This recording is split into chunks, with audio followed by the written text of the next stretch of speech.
is Valley News Live at 4. The heat is on. Everybody, we're entering a significant stretch of hot weather with our weather team now flagging some first alert weather days for later this week due to these extreme temperatures. Let's head straight to Chief Meteorologist Hutch Johnson this afternoon with the latest. Hutch. Stacy, thanks so much. Already it's hot out there, and we have gone from snowflakes last week at this time to triple-digit heat potential in the valley for Friday and for Saturday. That is why we've declared both first alert weather days. Heat is something to take seriously, and we'll have some reminders throughout the upcoming several days on how you can beat the heat. Number one, it's already in the upper 80s in the valley and points out west. Look at Bismarck, 89 degrees there. We did hit 90 at Moorhead's Airport moments ago. It's in the low to mid 80s in Lakes Country right now. Lakes seems like a great way to cool off, and you'll want to cool off any way you can. Satellite and radar. Radar is very quiet, but we do have a few passing clouds heading through the area tonight.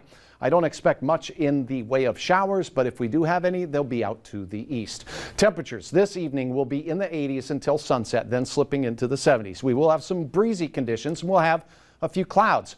Some reminders of what you need to pay attention to as far as symptoms of heat exhaustion and heat stroke. And I think the important thing is if your core temperature starts going up above 102, 103, then it is time to cool off immediately. Don't let it get that far. We'll have your forecast hour by hour style here. Stacy, in a moment. All right, thanks so much, Hutch. The question now in the minds of many, when do the pools open? West Fargo's Veterans Memorial Pool is the only option right now. It just opened a couple hours ago for the first time this season. Fargo pools open on Monday. Moorhead's pool will open Wednesday. The waiting pools will be open Saturday. Up in Grand Forks, Elks pool is open. Riverside will open on Monday. Fargo police announced today they're cracking down on the dangerous issue surrounding bicycles. This comes on the heels of an incident that took place on Sunday involving two juveniles that were disrupting traffic on 2nd Avenue. They fled from the officer, resulting in arrests and their bikes being impounded. Following this, officers are now documenting each time this happens, and they'll be working with the juvenile court system closely to tackle this problem. We have a lot of juveniles riding in neighborhoods, riding in downtown Fargo, videoing what they do and driving towards not only emergency vehicles but vehicles on the street, doing wheelies and basically, for lack of a better term, playing chicken with those vehicles, almost causing accidents in some instances and creating a dangerous environment for everybody who's driving. And tonight at 9 and 10, Valley News Team's Aaron Walling will bring us more information on what specifically Fargo PD is doing, and we'll hear from a resident who's seen this issue firsthand in his neighborhood. Clay County Public Health continues to make progress in their effort to vaccinate children in the 12 to 15 age group. Almost 700 kids in that age group have received the first dose of the vaccine. Nearly 600 16 to 17-year-olds have been vaccinated, along with close to 13,000 people between the ages of 18 and 49. Almost 9,000 50 to 64-year-olds and 7,300 people 65 and older have had their first shot. None of the 12 to 15 age group have received the second dose yet, but nearly 500 16 to 17-year-olds have.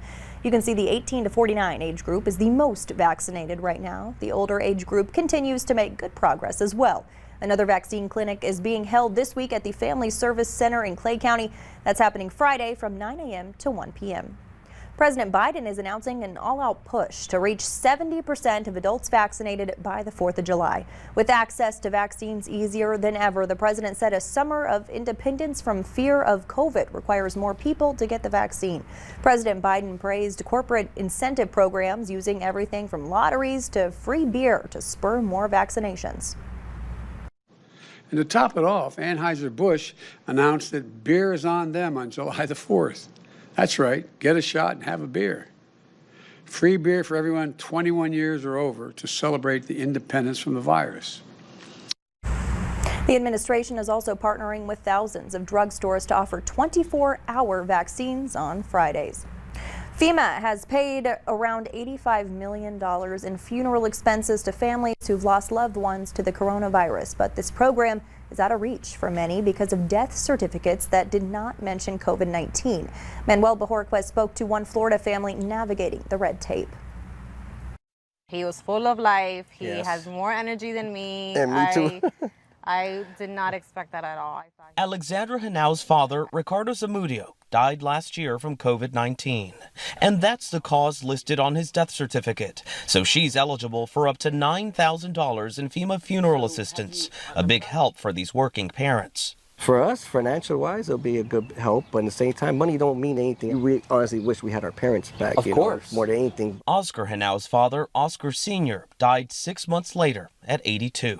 The day before he died, I had the opportunity to actually hold him, see him, kiss him, and thank him for everything he has done. They say he died from COVID-19 after testing positive weeks before his death. He was COVID-19, but it wasn't on the death certificate. What happened there? Honestly, I didn't know what happened because when the funeral home asked us, what he died from, they verified it, everything was, COVID-19, but it wasn't placed on the death certificate. FEMA's $2 billion assistance program is the largest of its kind in the nation's history. But eligibility is strictly limited to loved ones who present death certificates stating the death was caused by, may have been caused by, or was likely a result of COVID-19. It is a process, and in that process, one step is to make sure that COVID-19 is mentioned on the death certificate. Mark Pansiera, partner at Boyd Pansiera Family Funeral Care, has been guiding families through the FEMA process, including helping to amend death certificates. Your part could be considered done here, but some families are still coming back to you to say, hey, can we get a little more help? This just adds another element in it, and we want to be that guide on the side, if you will, for the family. Earlier this month, FEMA Administrator Deanne Criswell told CBS News that the process is intentionally rigorous to protect against fraud. We've put controls in place to make sure that we can identify that and try to reduce any potential opportunities for people to take advantage of that program when they shouldn't be. Manuel Bajorquez, CBS News. That family had to have the certificate amended, and now FEMA is reviewing their application. This could be especially a problem for those whose loved ones died early on in the pandemic when testing was insufficient or doctors didn't know to list COVID as the cause. FEMA says, as with any new program, it continues to review and update the process for any changes that need to be made. Moorhead Public Schools broke ground on a new high school this morning. People in Moorhead passed a bond referendum in 2019 to fund the $110 million project, which includes rebuilding Moorhead High School on the existing site and creating a career academy at the former Sam's Club building. The design of the new high school will focus on natural light, collaborative spaces, and technology. We're looking to provide them that 21st century experience through